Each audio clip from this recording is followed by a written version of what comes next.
into long-term residential, and working with the community housing sector, working across the entire sort of housing space to deliver more long-term residential. We're seeing WA turning the corner when it comes to new housing, but of course we've continued to explore new opportunities. This is an opportunity that has been presented to government, and from a Treasury point of view represents real value for money in relation to the amount of accommodation, the amount of new homes that can be supported with this expenditure.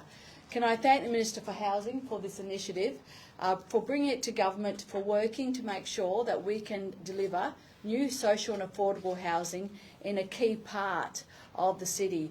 It will have access, of course, to a new primary school, have access to the new Wacko redevelopment, great access to public transport. And it's really targeting those in the community that are looking for affordable housing. They may be retail workers, maybe hospitality workers who need long-term homes and need them centrally located.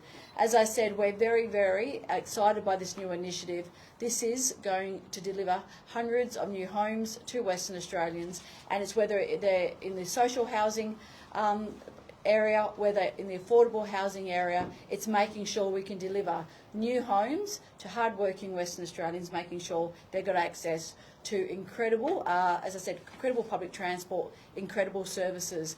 These opportunities don't come along very often, but as we've described, we will do everything to make sure we increase the number of homes available for Western Australians. We're undertaking, whether it's modular construction, new construction, incentivising turning Airbnbs and vacant homes into long-term residential. It's a whole suite of initiatives, and I'm very excited by this new initiative that will support new homes for Western Australians. Thank you, Deputy Premier. As you know, I previously said that as a state government, we understand the housing pressures that we face in terms of overall supply, but also the rental market. And our government has given a commitment that we will do everything we can to boost housing supply, including both social housing and affordable rentals. This is big, it's bold, it's ambitious, and it's a demonstration that we are throwing everything at providing relief to the rental market. This opportunity came about because Frasers made a decision that they would sell this complex, and it was an opportunity for our state government to consider this as part of our overall supply. We are investing $105 million for more than 200 apartments, with the majority to be affordable rentals. And of course, the benefits are very clear. It's in the heart of the city, close to amenities and services, and creates an incredible opportunity to provide much needed housing right here in Perth. And as I've said, these issues are complex, but this represents just such an incredible opportunity for the government. And it is value for money, as the Deputy Premier said. As you know, and as I've repeatedly stated many a time, the cost of building creates pressure in actually getting medium to high density apartments out the door. This is incredible value for WA taxpayers' money, noting that the cost to build even an affordable apartment can be around $650,000 to $700,000. So in terms of value for money alone, this has been an extraordinary purchase. But on top of that, it meets the demand that we face, and that is that the majority of our social housing waiting list are singles and couples, and that we know in the broader affordable rental market that we need apartments for singles and couples. So I'm very confident that this will deliver critical supply to low-income workers, which is what we need right at this time. We will be procuring a community housing provider. So this apartment living block will be managed actively by a community housing provider. That model is done around the world. It is now being done in Perth. As you'd be aware, Pier Street, under construction right now, with a mix of social and affordable rentals to be managed by a community housing provider, and that service is being procured. We anticipate that by the end of the year we'll have procured that community housing provider, and that just after that the first tenants will be able to move in. We are going to have to do some works in relation to the hotel. So while I understand that I've seen some of the commentary, the pool will be removed, the gymnasium will be removed. This will be turned into storage facilities for residents. Again, the location, the size of the building and the apartments, but also the value for taxpayers' money means that, in effect, the state had no choice. This was a clear and very strong option to boost housing supply. And I say this, it does demonstrate that this government is thinking outside the box, that we are throwing everything at it. This is big, this is bold, but it is needed to make these kinds of decisions to boost affordable rental supply in Western Australia. Happy to take questions on it, but first I might hand over to Anglicare.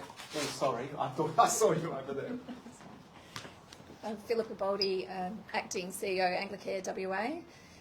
We really welcome this move from the state government.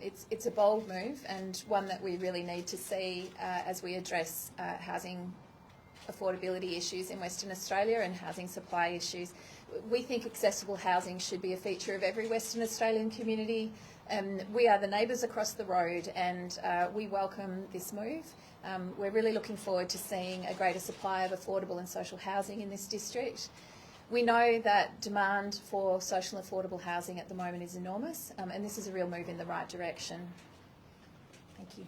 Philippa, just while you're there, is this a good area? Does Anglicare see this as a good area for location for affordable housing and social housing? Our view is that social and affordable housing should be in every Western Australian community, so the answer would always be yes to that question.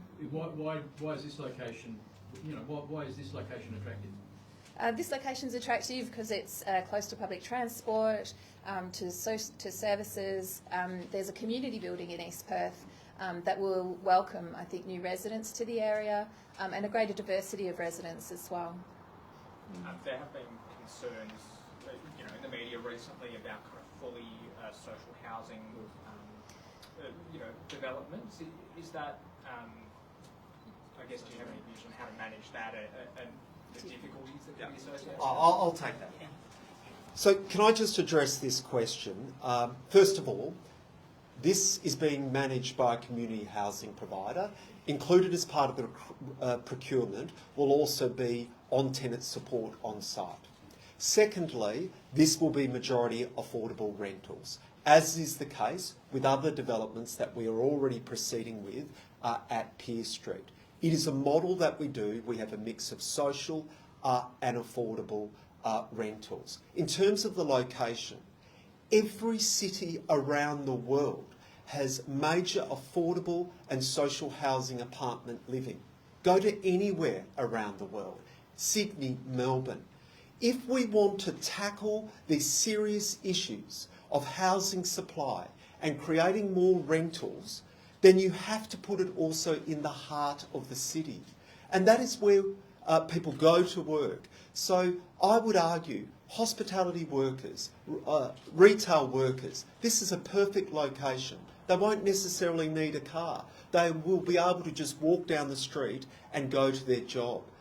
So this addresses those critical issues. It's the location, it's the age of the build and the facilities of the build, it's the mix and closeness to services that make it a really exceptional choice. What's the split? Yeah. The 236, how many are social, how many are affordable? So look, the majority will be affordable rentals. We will still be going through a procurement process with community housing providers, but the majority will be affordable rentals. Do you have a percentage? Well, look, generally it would be somewhere around 30-70. And I mean, there's residents already kind of gathering Sure. down there at the moment from next door. They are concerned.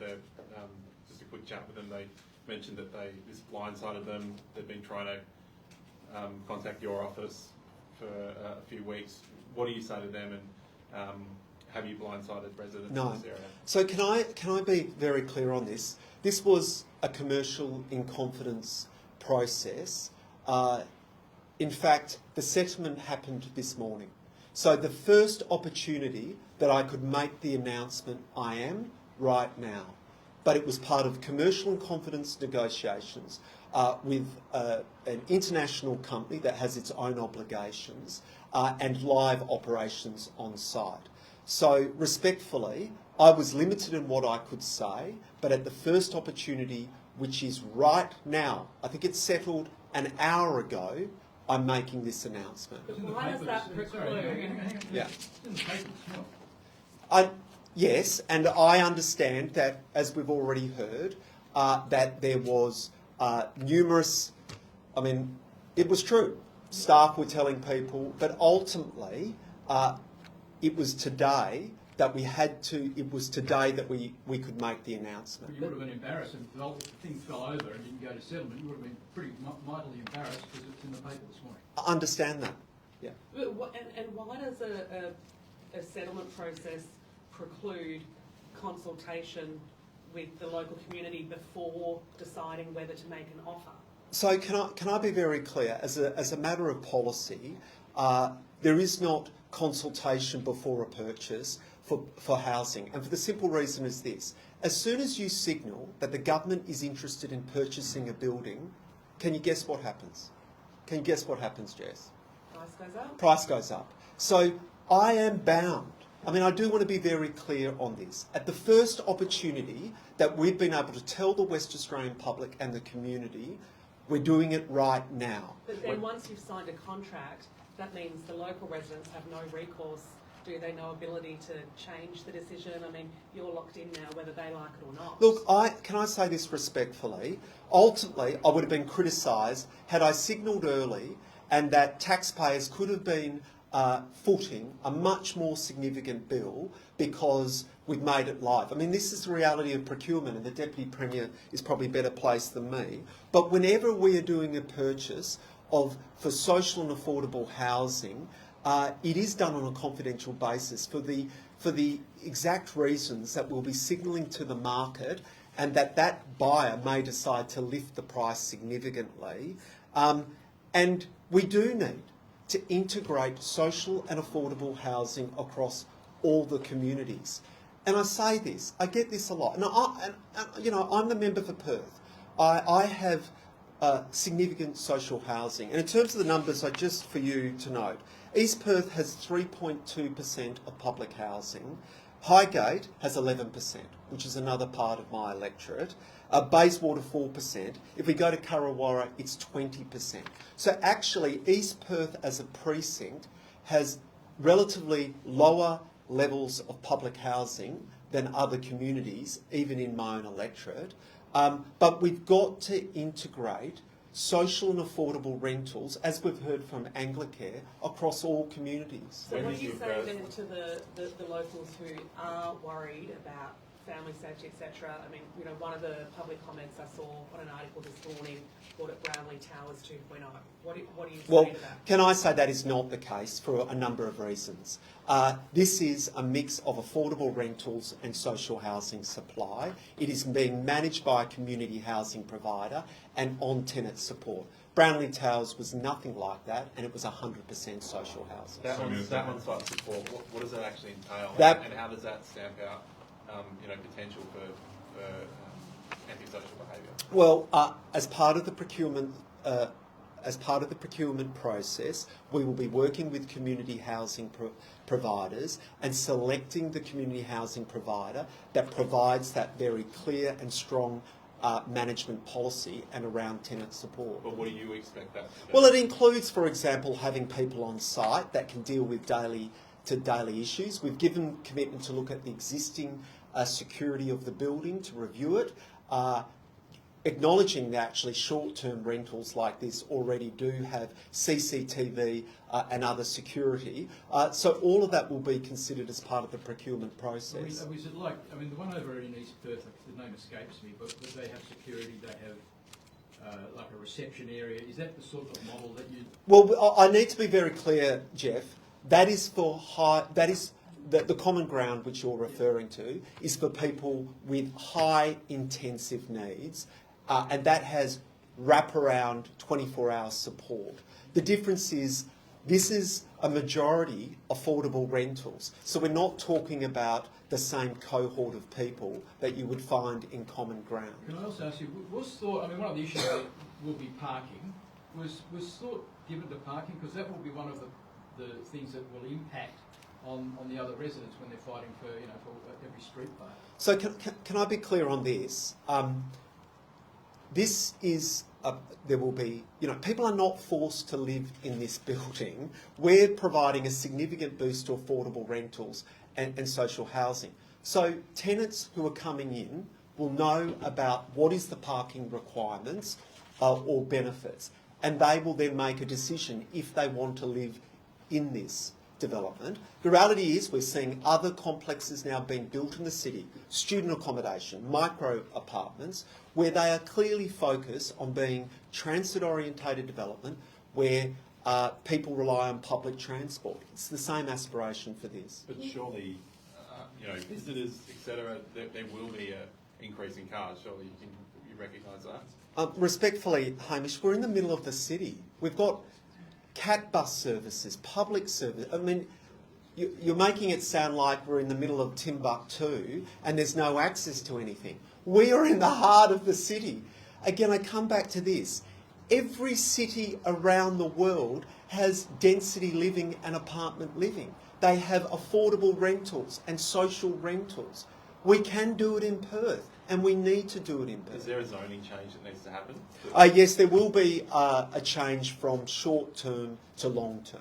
Who does that? Development WA. Just for the sake of it, can you explain the difference between social housing and affordable housing? So social housing is where people come off the waiting list, whereas affordable rentals are low-income workers who are not eligible for public housing, but at that stage where they do find difficulty at getting rental properties. Though in those scenarios, they are looking at paying 30% of the rental price. So we're looking at someone who's on an income of, say, early 60s, and so that would be retail workers, hospitality workers, aged care assistants, that kind of mix. So what would this apartment be rented out for? Well, that will be part of the determinations as part of the community housing, and federal government support. But it's 30% of their income. And you mentioned that the pool will be converted. Yeah. Will apartments need to be changed? Will there be conversions, and how much will the total conversion cost of the building be? So conversions, it will depend on the rooms. It will depend on looking at the existing kitchens and so forth. So there will be some conversion. We haven't procured that yet.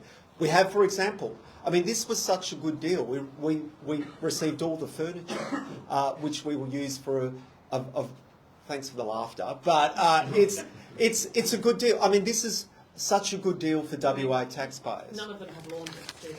So each room will need to be retrofitted, I would assume. No, my understanding is, they do. Sorry, I'll have to check on that. Can I get back to you on the laundry situation? Open that cupboard. Oh, there is a laundry. It's right there. We've uncovered the laundry situation, and thank you for that. People will not be on the. Acting probably does have to. Okay. I'll ask the final question. Just very quickly, so this was used for short stay, not necessarily obviously stays or Airbnb, but does this open the conversation about further crackdowns on short stay to free up housing? Okay. I will let the Deputy Premier who's got... But can I say this? We have already made the strongest reforms for short-term registers and Airbnbs. We've still got thousands sitting empty.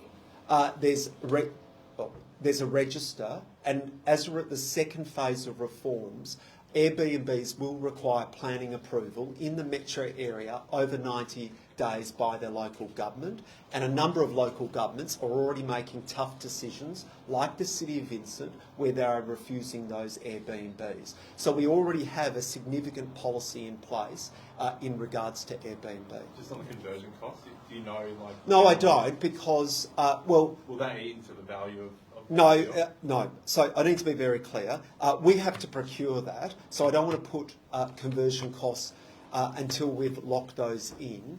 But this is significant value for money, even when you add the conversion costs, because, as I've said, to build this type of product, or even affordable apartment product, you are looking at the 650s to up to 700,000 or even beyond. This is extremely, and can I be very clear? We went through a very exhaustive process. There was significant due diligence in terms of purchasing this. This hasn't been a fly-by-night decision. There has been an incredibly exhaustive effort to get to this moment in time. Thanks, Minister. Questions for the Deputy Premier? Thank you. On other issues? Yeah. The prospect of the suggestion that they might have 3 weeks for school leave for state school kids? Yeah, I spoke to the Education Minister about this morning. So the current holidays are prescribed until 2028, so there won't be any change. And also, it's an issue that does split the community, so we've got no keenness to enter into that debate at this point in time. Overcrowding in prisons is now seeing hundreds of cells with 3 people in them when they're designed for 1 or 2. Some cells with 4 in them. Is that acceptable? Well, we're working. The Minister for Corrective Services is working to support more accommodation, more accommodation. The issue is you can't do it overnight, and so we're working in respect to new prison accommodation, working through that, and to try and support more spaces for prisoners. So that is the government's focus, is building more prisons rather than diverting people out of them? Well, it's 2 things. It's rehabilitation and trying to prevent people from re-entering, but the second is to try and support more accommodation. There's some money there for planning for new accommodation for the prison system. Planning only, there's not enough to build a new prison. Yes, but there's a lot of demands across government, as we know, so in particular new hospitals and other key infrastructure. So there's money for planning. You can't do it overnight, so we work to try and basically manage the current numbers as well as we can. Is part of the problem that it's even less sexy than infrastructure and power lines? Well, it's complex. What did the New South Wales Minister call it? I think something glamorous. Look, it is complex, and so as I said, there's a number of demands across all of our portfolios. But we're working very well to try and support more capacity for the prison system. Minister, the opposition's coming out saying that the government's made cuts to the secondary assistance scheme clothing allowance subsidy. Is that the case? So no, it's $300 this year. Last year what happened is there was an underspend in the student assistance payment, and at that time, because there was an underspend, we diverted or redirected the underspend to targeted cost of living support for families. We're working to try and ensure there's no underspend in that student assistance payment. At the moment, we've got 1 more week left for families to claim their student assistance payment. But if there is an underspend, we'll make sure we, again, redirect that to targeted cost of living support for families. Were you in the chamber for Dave Kelly's speech at 8 o'clock last night? No. What do you make of his call for Meg O'Neill to apologise over comments he said were disrespectful, arguably arrogant, with regard to young climate activists? I don't agree with the member's comments.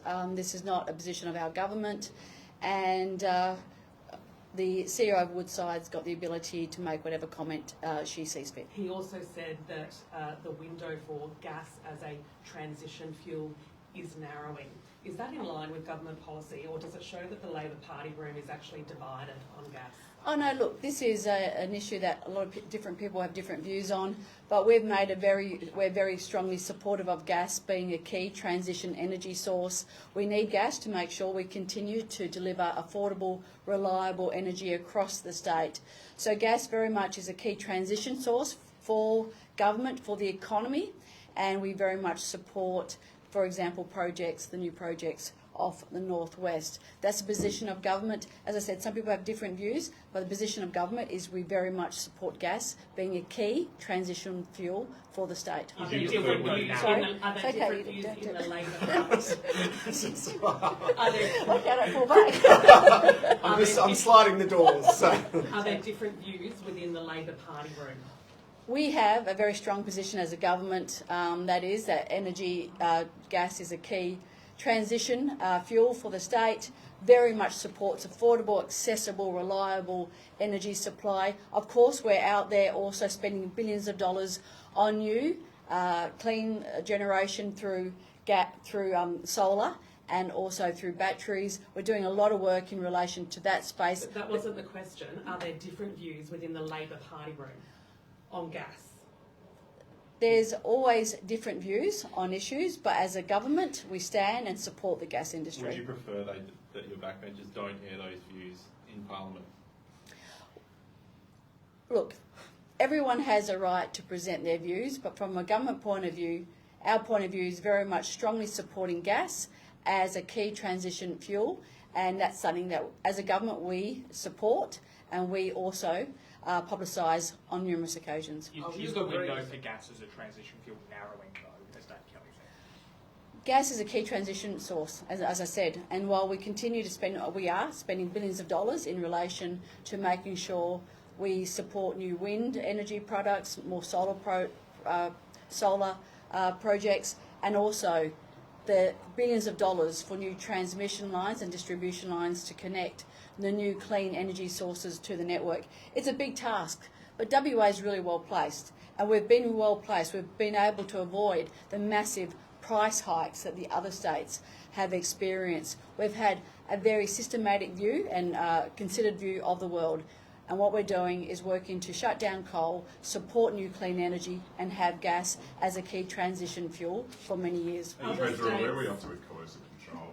Can we get an update on that, please? Yeah, so the Minister, again, speaking to the Minister about it today, we're going through the education program. She's talking to key stakeholders about the future and what's required next. I'll probably ask her to provide more comment, but in particular the education piece is very, very important. We're seeing a lot of that education piece being rolled out and really making sure the community first understands what is coercive control so people can understand what it is, and then we'll move in relation to further regulations and legislation. Other states are complaining again about GST. The New South Wales Treasurer said the system is busted. The Queensland Treasurer says we're being squeezed. And John Hewson has called for the GST to be increased and for the Commonwealth to decide how the revenue is spent, not the states.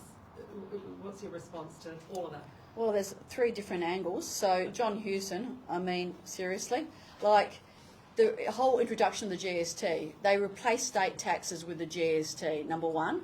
So they gave us less autonomy over our expenditure, and that's impacted all the states' ability and control over expenditure, and we're not keen to see an increase in the GST.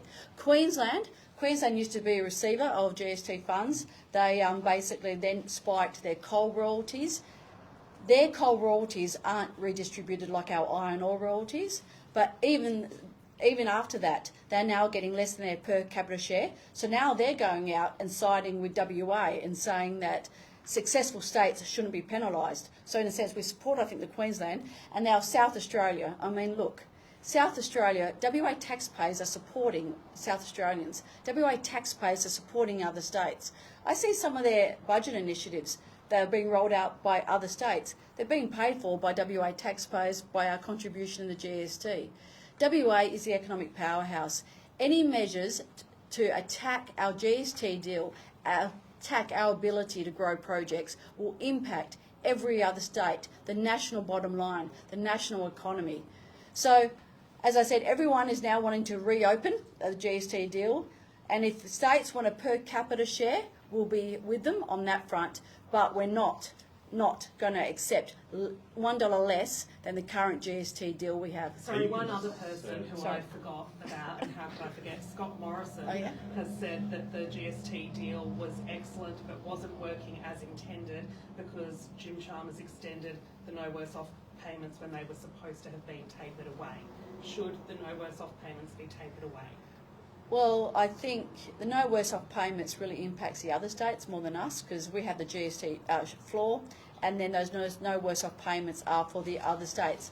I think that wouldn't be accepted from the by the other states, and I don't think any treasurer would have done that. So I don't think that would happen. Are you concerned about the viability of First Heat? They're out of the competition. They're back in this time around. Yeah, I've seen the reports of it. Yeah, no, I'm very concerned. I'll try and get across as soon as possible. In particular, I think they're being supported for the next season, but very keen to get across that.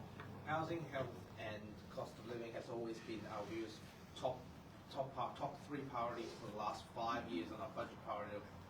You may be aware, but this year, if we compare the spending, the cost of living has fell off number 2 instead of replaced by education. You seems to be a bit disappointed. Do you think that the reduction of, I suppose, the power credits, is the one that's hurting our views more?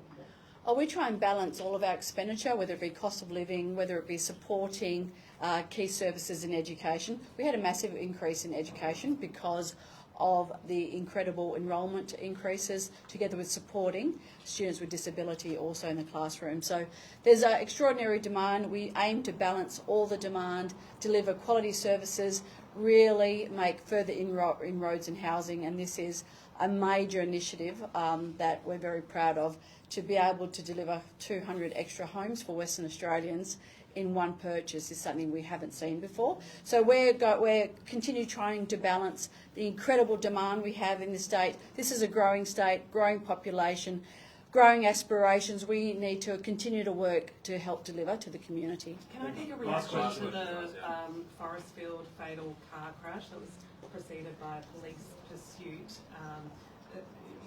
It's just tragic. When we hear about these incidents and just the tragedy for the family involved, my thoughts, my condolences go out to the family. I think we all stop and think that could have been us, that could have been one of our family members. So it would be, something that I couldn't imagine, the grief and the shock that the family would be experiencing. Can I just ask Minister Carey one more very quickly? Sure. Will there be consultation with the local community about this, and if so, what could that change? So there are 2 drop-in sessions. So a letter's going out to all residents in this directly impacted precincts. There's 2 drop-in sessions with Q&A, and so they'll be able to get further detail. I suspect once they get that further detail regarding the mix, the management, the community housing provider, I think that will allay some of their concerns. Thanks, everyone. Thank you.